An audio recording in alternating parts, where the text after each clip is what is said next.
భారీ వర్షాలకు ఖమ్మం జిల్లా అతలాకుతలమైంది. ప్రాణ నష్టం సహా వందల కోట్ల రూపాయల ఆస్తి నష్టంతో పాటు వేల ఎకరాలు కూడా పంట నష్టం సంభవించింది. ఇప్పటికే వరద సహాయక చర్యలు ముమ్మరంగా కొనసాగుతున్నాయి. ఇంకా పునరావాస కేంద్రాలకు పూర్తి స్థాయిలో తరలివేయాలని అధికార యంత్రాంగం కూడా ఆదేశాలు చేసింది. కనీస ఆహారం తాగునీరు కూడా కల్పించినటువంటి సిచ్యువేషన్ ఉంది. ప్రస్తుతం ఖమ్మం జిల్లా కలెక్టర్ ముజమ్మిల్ ఖాన్ మనతో ఉన్నారు. ఆయన అడిగి పూర్తి విషయాలు తెలుసుకుందాం. సార్, ఖమ్మం జిల్లా వ్యాప్తంగా ఎంత మేర పంట నష్టం సంభవించింది? పూర్తి స్థాయిలో నష్టాన్ని ఇప్పటికీ అంచనా వేశారా? ప్రాథమిక నివేదిక ప్రభుత్వానికి పంపారా? మొట్టమొదటిగా అండి, నేను చాలా గర్వంగా చెప్పుకోవాల్సింది, ఒక కలెక్టర్ లాగా మన జిల్లాకి ఎప్పుడు రాని వరదలు వచ్చినా కానీ అధికారులు, ప్రజలు, అనధికారులు అంతా ఇంత బాగా సమన్వయం చేసుకొని ఇంత తొందరగా మన జిల్లాని ఆపద నుంచి బయటకు తీసుకుని రావడం జరిగింది. ఇప్పుడు మిగిలింది మీరు అన్నట్టు ఆపద నుంచి బయటపడిన తర్వాత ఆయన నష్టాన్ని గమనించి ఇవ్వాల్సిన పరిహారం. దాన్ని కూడా మనం ఇప్పుడు ప్రిలిమినరీ ఎస్టిమేట్స్ ప్రకారం దాదాపు ఒక 15 అంటే ఒక 15,000 పైన మనకి పార్షియలీ డ్యామేజ్డ్ హౌసెస్, కొన్ని వందల వరకు ఫుల్లీ డ్యామేజ్, వందలు అంటే 100 కిందే ఉన్నాయండి. ఇలాగే అగ్రికల్చర్ కూడా స్టాటిస్టిక్స్ పూర్తవుతున్నాయి. దాదాపు ఒక 30 నుంచి 40 వేల ఎకరాలు మనకి డ్యామేజ్డ్ కనిపిస్తున్నాయి.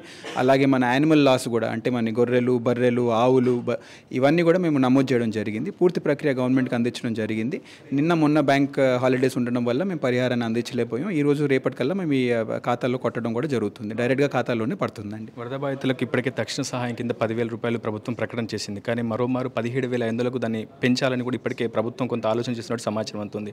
ఒకవేళ పెంచే అవకాశం ఉందా? గవర్నమెంట్ మంత్రివర్యులు ఈ చర్చ హైదరాబాద్లో పెట్టుకుంటున్నారండి. సీఎం సార్ చేసిన అనౌన్స్మెంట్ మీ అందరూ ముందే ఉంది. ఇవన్నీ గమనించుకొని మేము first list of affected people list చేయడం జరిగింది. ఇదే మామూలుగా ఎక్కువ సమయం తీసుకుంటుంది. ఒక 2 వారాలు తీసుకునే ప్రక్రియని ఒక 4 రోజులు పూర్తి చేసింది సిబ్బంది అందరూ. సో ఈ అంకెలు అందిన తర్వాత ఎంత ఇవ్వాలనేది రెండో చాటు. ఇప్పుడు మేము ఆల్రెడీ సర్వే చేసుకున్నప్పుడు ఎవరికి ఎంత నష్టమైంది, వాళ్ళ బ్యాంక్ అకౌంట్లు, వాళ్ళ కుటుంబ సభ్యుల వివరాలు, వాళ్ళ ఎఫ్ఎస్సి కార్డు నంబర్లు ఎక్కడెక్కడ ఉన్నాయో అవన్నీ తీసుకొని సేకరించి పంపించడం జరిగింది. ఎంత అమౌంట్ ఇవ్వాలనేది గవర్నమెంట్ ఒక నిర్ణయం తీసుకున్న తర్వాత టక్కన కొట్టడానికి తయారుగా ఉంటాం. చాలా కుటుంబాలు నిరాశ్రయాలయ్యాయి. కొంతమంది విద్యార్థులు తమ ధృవీకరణ పత్రాలు కూడా కోల్పోయారు. వ్యక్తిగత ధృవీకరణ పత్రాలు కూడా లాస్ అయినటువంటి సిచ్యువేషన్స్. స్పెషల్ డ్రైవ్ కూడా నిర్వహిస్తున్నట్టు తెలుస్తుంది. దాని ప్రాసెస్ ఏంటి సార్? ఇప్పుడు ఫస్ట్ అండ్ ఫార్మోస్ట్ అండి, బుధవారం నుంచి మా మున్సిపల్ కమిషనర్ గారు, అదనపు కలెక్టర్ గారు కూర్చొని ఒక ప్రక్రియ మొదలు పెడుతున్నాం. ఇంటింటికి ఒక సర్వే చేసుకొని, ఒక శిబిరం పెట్టుకొని, ఎవరి కాగితాలు ఏం పోయాయని కుటుంబ వారిగా నమోదు చేసుకుంటూ పోతున్నాం.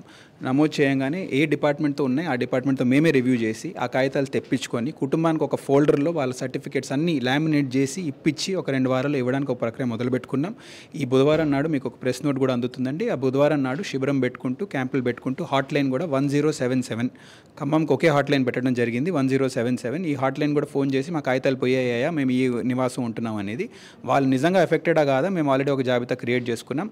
ఎఫెక్టెడ్ అయితే ఖచ్చితంగా ఒక 2 వారాల్లో వాళ్ళ కాగితాలు వాళ్ళకి ఫోల్డర్లు పెట్టి ఇవ్వడానికి ఒక ప్రక్రియను మొదలు పెట్టుకోబోతున్నాం. మునిపెన్నడూ లేని ఒక విపత్కర పరిస్థితిని ప్రస్తుతం ఖమ్మం జిల్లా అధికార యంత్రాంగం అయితే ఎదుర్కొంటుంది. ఇప్పుడు నా ఖమ్మం కోసం నేను అంటూ కూడా ఒక ప్రత్యేక కార్యక్రమాన్ని మీరు చేపట్టినటువంటి పరిస్థితి ఉంది. సో ఖమ్మం జిల్లా యువతకు, ఖమ్మం జిల్లా ప్రజాకానికి మీరు ఇచ్చే సందేశం ఏంటి సార్? మా జాయింట్ కలెక్టర్ గారిని అభినందిస్తున్నానండి. మొట్టమొదటిగా ఈ కార్యక్రమాన్ని పెట్టుకున్నందుకు. ఈ పండగ సమయంలో ఆపద వచ్చింది, మనకి సంతోషంగా ఉండాల్సిన సమయంలో కొంచెం మనసులో నొప్పి ఉంది.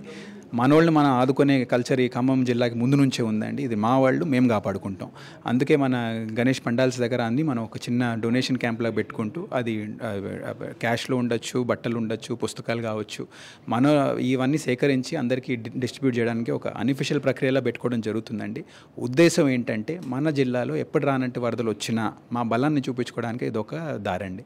మొత్తంగా ఒక చిరు సాయం ఒక కుటుంబానికి అండగా, భరోసాగా నిలుపుతుందని చెప్పి ఖమ్మం జిల్లా కలెక్టర్ ముజమ్మిల్ ఖాన్ చెప్తున్నారు. వరద సహాయక చర్యలను ముమ్మరంగా కొనసాగిస్తున్నట్లు, ఇప్పటికే జరిగినటువంటి నష్టంపై ఒక ప్రాథమిక నివేదికను ప్రభుత్వానికి పంపామని, ఇప్పటికే ఇంటింటి సర్వే చేపట్టి ప్రతి కుటుంబానికి ఆర్థిక సహాయాన్ని కూడా అందిస్తున్నామని, ప్రభుత్వం తరపున పూర్తి స్థాయిలో వరద బాధితులకు అండగా, భరోసాగా ఉంటున్నామని చెప్తున్నారు ఖమ్మం జిల్లా కలెక్టర్ ముజమ్మిల్ ఖాన్. అసలైన తొలి వెలుగు. ఫాలో వాట్సాప్ @తొలి వెలుగు official.